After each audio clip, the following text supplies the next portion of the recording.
Hi fairies, welcome or welcome back.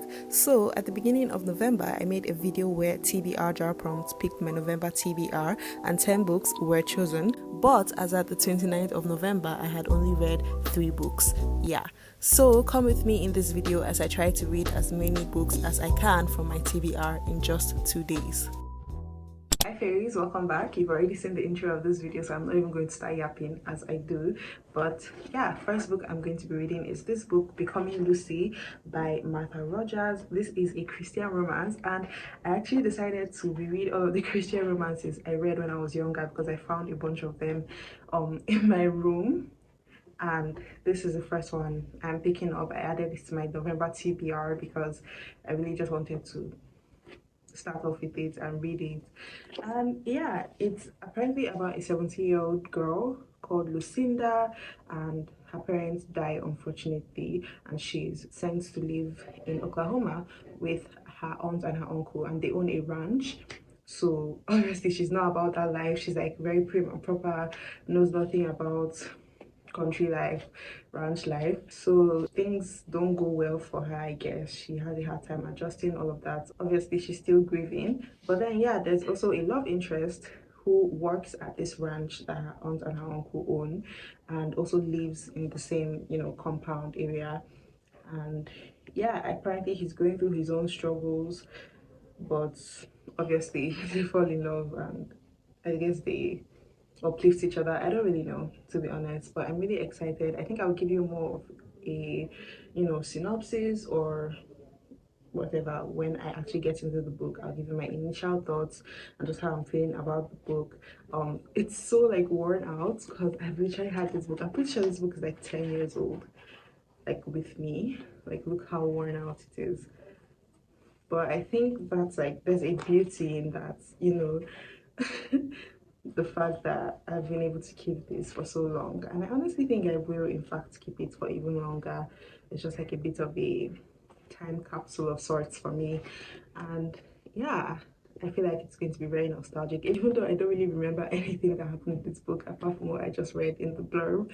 But yeah, I'm very curious as to how I feel about Christian romances at this age, because like I said, I read these books like when I was younger. That's all my mom would buy for me, obviously. That was before Wattpad, by the way.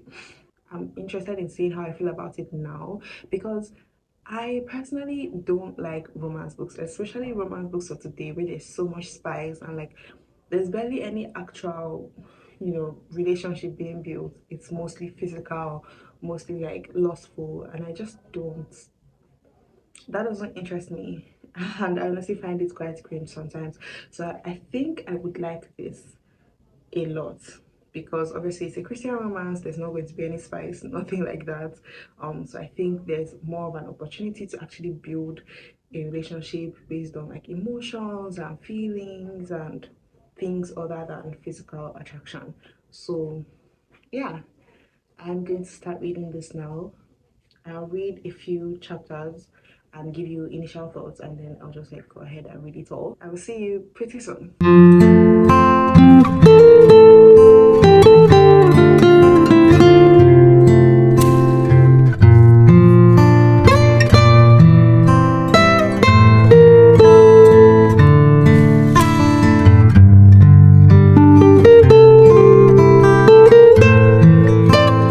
So I think I can give a little bit of a synopsis about this. This is like I said, about this 17-year-old girl who, her parents died from like a carriage accident, and then she was not forced per se, but she had to go live with her aunt and her uncle in a different state, Oklahoma. And obviously Oklahoma is all about like ranch life, all of that, and I'm pretty sure this is set in like the 1950s or 60s. I don't really know, but it's like kind of olden. The vibes are very olden, but yeah, she has to live with her aunt and her uncle and their 2 children. And yeah, 2 chapters in, we have already met the love interest. He works at the ranch where her aunt and her uncle, own and also live. He lives there as well, but like in a different space, because he's a ranch hand of sorts.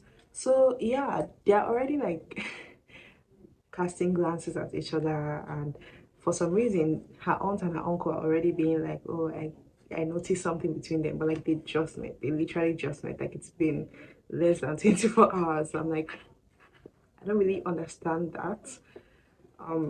But I think the writing is pretty good so far.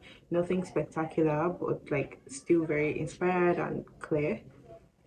Straight to the point. Definitely giving like a bit of an insta love type of vibe, which I don't know how I feel about that, but you know, I don't know what exactly I expected. It's not bad by any means. Like I said, I am 2 chapters in, actually 3 chapters in. I'm in page 35. I don't know when next I'm going to update you. I'm just going to sit and binge this honestly, because it feels like a very quick, nice, easy read.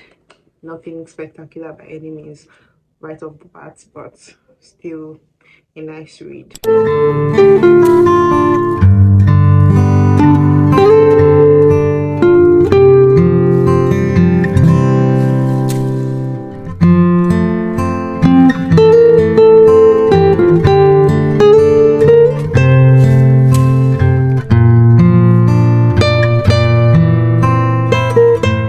It's looking like what happened to her parents might have not actually been an accident, and it has something to do with someone close to them. Obviously, I don't want to spoil or anything, but like, interesting. Like, I'm interested in seeing if this goes into like a bit of a mystery type of space, but I don't think so. I think it's more focused on the character and also the romance. So, yeah.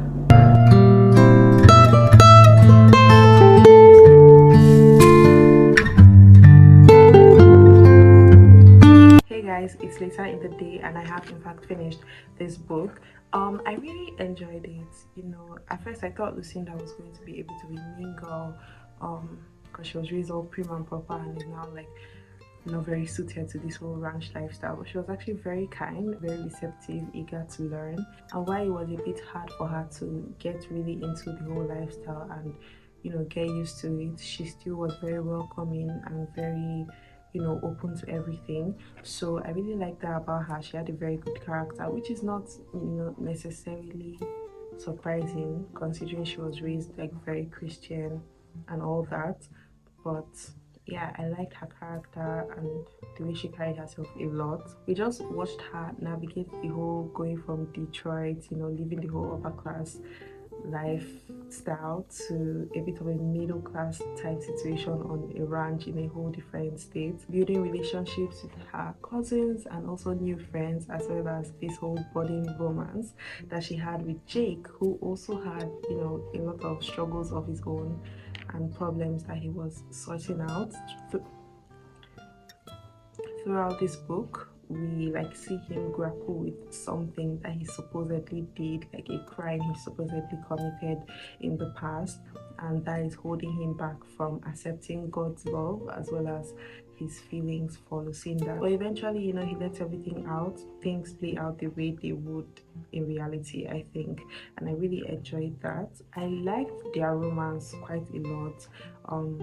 Obviously there was no spice whatsoever, so there was a bit of space for them to build more on like the personal and emotional relationship, which I really appreciated. But like, this book, as I said, or I don't know if I said that, but it is based in like, I think 1940s or 50s, I'm not quite sure, but like very long ago.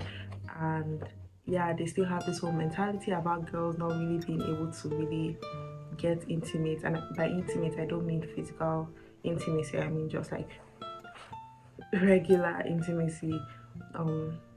It's not really like allowed, it's not considered appropriate. So they got as connected and attracted to each other as they could back in, you know, whenever this was. There was a bit of an I wouldn't say insta love per se, but they got very enamored and enthralled by each other quite quickly. Like immediately they met, there was already like sparks flying, and her aunt and uncle like noticed it immediately and kept talking about it, which I found like, okay, like enough. But you have to consider that this is not only a Christian romance book, but also like a historical romance of sorts.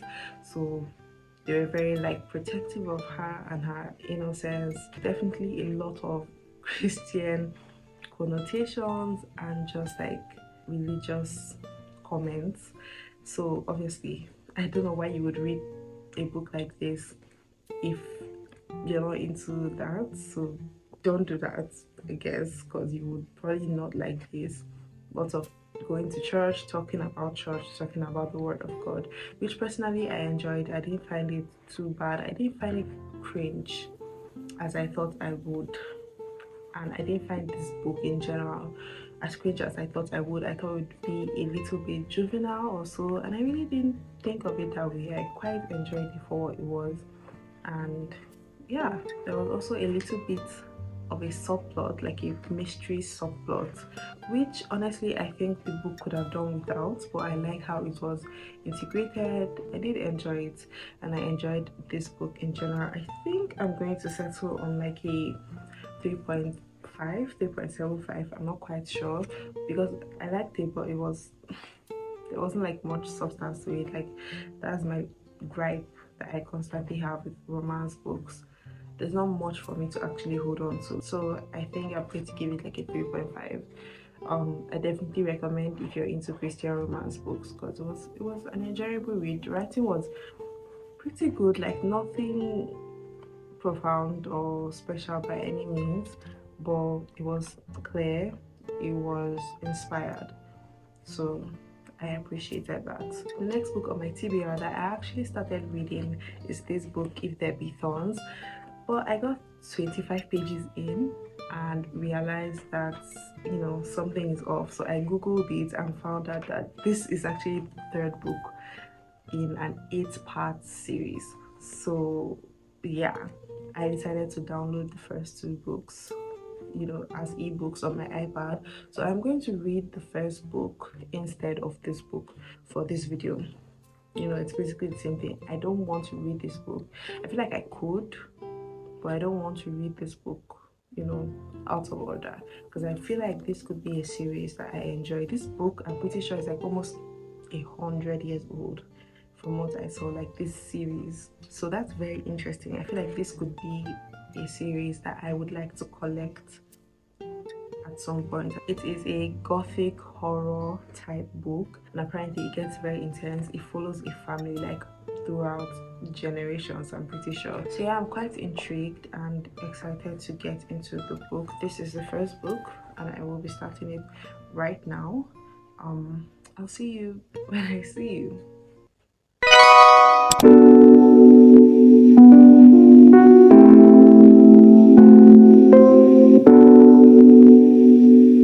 Okay, so I've just finished chapter 1 and I'm definitely intrigued. There's a bit of an airy vibe already, even though nothing necessarily bad has happened. I mean, something bad has happened, but nothing like horrific.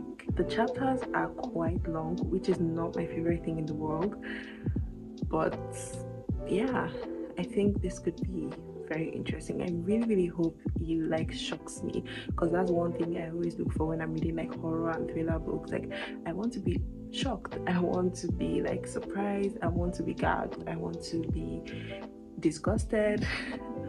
I just want it to like actually be horrific. Like, I hate when horror books are not horrific. So yeah, so far so good, I guess. Nothing really has happened, so I can't really say much, but it, like I said, follows this family right now. I can't really tell you what has happened because I think that's like a spoiler, but something happens and so their lives kind of undergo like an intense change. They're like 4 children, 1 girl, 1 boy, and then twins. But yeah, I think I'll update you whenever. Honestly, I don't know when I will update you, but I'm going to keep reading and I'll see you when I see you. So I think I said this book was written almost 100 years ago, but I actually think it's like 40, if I'm not mistaken. Honestly, I don't even know anymore, but it's timed very far back, and it's evident in the way that they speak, also evident in the writing. The writing is so freaking good. Like, it's, I wouldn't say flowery, but it's very like literary. It's giving literary prose. Like, this is a seasoned writer, it seems. I don't know anything about her. I fear she may not be alive anymore, considering when this was written. But I'm really like engaged by the writing, but also I'm like interesting because it's very, I don't know how to explain it, but like it's very good writing, essentially. So yeah, I'm intrigued.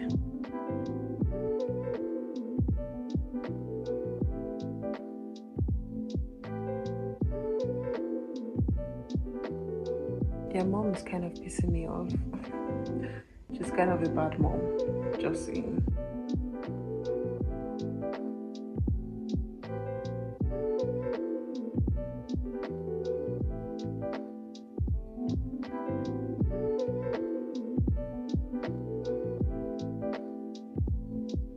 By the way, this is from the perspective of the girl who is 12.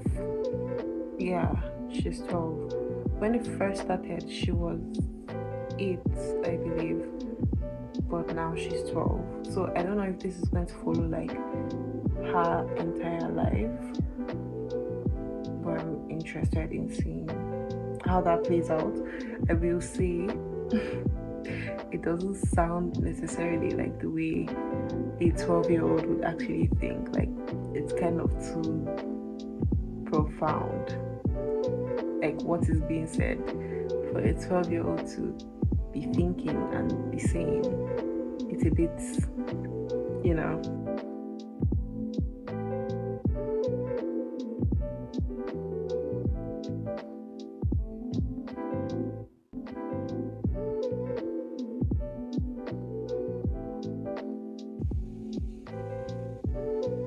Some weird shit is definitely afoot, and it has to do with her mother.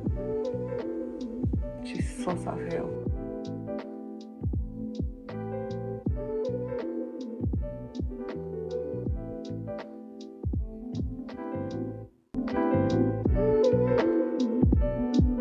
Alright, we'll talk later.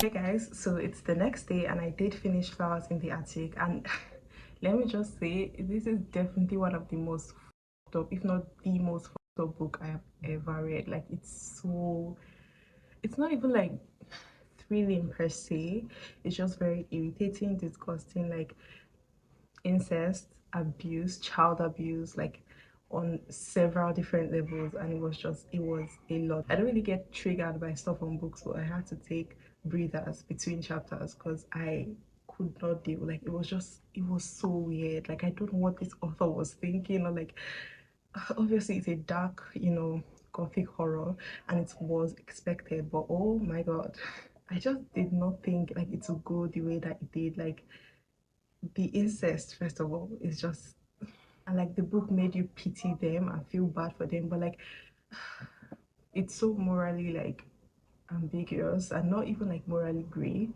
Just, I don't know what to call it. It was just really bad on a moral level, but it was not anything necessarily horrific. It was horrific in the sense that, oh my god, if this happened to actual children in real life, like it would be so sad and horrible, and definitely like a lot of people would need to be arrested. But it was not like necessarily scary, I guess I would say. But I did enjoy it. I thought the writing was really, really good. um Definitely a seasoned author, I will give her that, but her mind is kind of warped. Okay, somebody check her files. Or him, I don't know if this is a woman or a man, but yeah, I think I did enjoy it. I don't know honestly what I would rate it, because I've never read a book like this.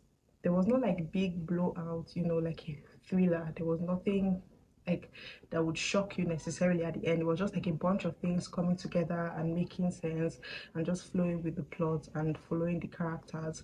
I would say it was quite slow in the beginning and slow, like, you know, from time to time, but the story was still quite engaging and gripping and very, very sad, horrifically sad. So yeah, I think I'll give it like a 3.75 or like a 4. I know this book was quite viral and popular, so I'm honestly late to the trend, but yeah, just know that it is very, very icky and disgusting. So after I finished that book, I started reading This Is How You Lose a Time War, again the ebook on my iPad, and wow, I did finish it. It's a very short book, like 100 or so pages, and I finished it in like 1.5 hours. And I will say, yeah, it wasn't for me. It really wasn't for me. I don't think it was a bad book by any means. It was just very, very niche, and that niche doesn't resonate with me. Like, it's not where I like to be. It's not a space I like to exist in. And I was honestly quite confused like the entire time. I was so like, what is going on? Like, what is happening? What are you saying to me right now? Nothing was making sense. It follows these two people playing a game, I think, and they are communicating with each other and building a relationship with each other, but using their characters, Blue and Red. And it's just like, it was very, I don't even know, it was so interesting, but just not my thing. I could not get into it. I felt no connection to any of the characters, obviously, because I'm like, what is even happening? Are we in space? Are we in, like, where are we right now? Are we in the real world? Is this like a made-up world? Is this like, is this a fantasy? Like, I had no idea what was going on, and that really just messed it up for me. It gave very much gamer coda vibes, so if you're into that, it will probably be a good book for you. And I do think it's a good book, like, theoretically, but for me it just didn't do anything. Like, before reading it, I heard, you know, people talking about it and saying, oh my god, this book was so sad at the end, like tears were shed. And honestly, nothing of the sort happened to me. I did not connect to any of the characters, so that's why while I felt bad and sad for them, I honestly could not have cared less. It was just like, oh yeah, that's sad, but you know, they were sending each other letters back and forth, and I don't even know if it was like real letters or like just in the game in like a chat room, or I don't even know. But I did enjoy the banter, the slight banter they had in their letters. But there was something that just icked me out so bad. Like, they would start their letters with, you know, dear Blue, dear Red at first, and then as they were building the relationship and things started to get more intense, they would refer to each other as dear prize greater than rubies, dear my sugar plum apple pie. Like, let's not do that. I cringed so hard at, like, it was multiple, and I just could not I could not handle it. I could not deal with it. I will say the writing was really good. You know, the author definitely knew what he was talking about. It was definitely research based, and yeah, there were some out of context, you know, quotes that I really liked and enjoyed and resonated with. But in general, I just don't think this was the book for me. That doesn't mean it wouldn't be the book for you. There was nothing about it that interested me. Like, I don't think I would ever think of this book after this moment. I'm really glad that it was as short as it was, because otherwise I don't think I would have finished it, because I even like halfway through it, as short as it was, I was like over it. So I think I'm going to give this book 3 stars, because it was not a bad book by any means. It just was not the book for me. It's almost 5 p.m. And it's the 30th of November, so I still have some hours before I can't really fulfill my November TBR anymore. So I'm going to start this book. This is The Subtle Knife. It is the second book in the His Dark Materials trilogy. It follows a different character, but meeting up with the character that we met in the first book, Lyra. So yeah, I'm just interested. I really hope it's much better than the first one, because while I did like the first one, it was just a bit too juvenile for me. So I hope she's a little bit more grown and the characters are a little bit more, not mature, because it is in fact a YA book. Like, I expect nothing less, but I just hope it's not as childish as the first one was. But yeah, I'm going to read this. I don't know, I doubt I'll finish it today, but whatever happens, I will let you know. Bye.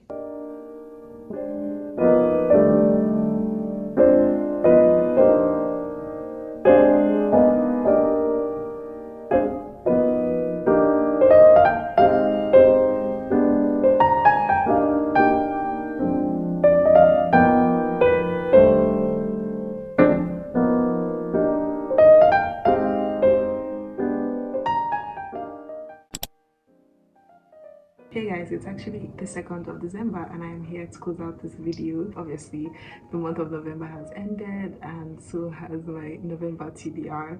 But the last time you saw me, I was reading this book and I got up to chapter 4, page 74, long as chapters. But I think this is one of the books that I will just read slowly over the course of the month and then talk about in my reading wrap up at the end of the month, because I'm enjoying it. I think the plot is actually really good and the writing is really good, very clear and concise, to the point. But I just I don't want to say I don't care, but I'm just not in the mood. So I'm just going to slowly read this, whenever I have free time. I'm not going to prioritize it. I actually really want to read other books. But yeah, I wanted to close out this vlog. Thank you guys so much for watching. I was able to read 3 books on my TBR. In 2 days, which is like insane and crazy for me. I'm so happy that I did that because obviously it means I read 6 books from my 10-book TBR, and it also aided my reading goal for the year, which I'm still behind on. So send me your thoughts and your prayers because I really, really want to hit it. Obviously, it's always quality over quantity, but I like the satisfaction of actually hitting it. Like, this is my first real reading goal and I really just want to hit it. So I hope that I do. Send me your love because it's hard out here. But yeah, that is the end of the video. Thank you so much for watching up to this point. If you did, make sure you leave a comment. Let me know if you've read any of the books I spoke about in this video, or if you'd like to read, if you share the same opinions as I did, or if you just want to be book besties, hit me up, on Instagram and just let's talk. I'm so down for that. But yeah, I also do music content. I release music reactions on Friday, so if that's also your vibe, make sure you subscribe. But for now, I will see you guys in the next video. Bye.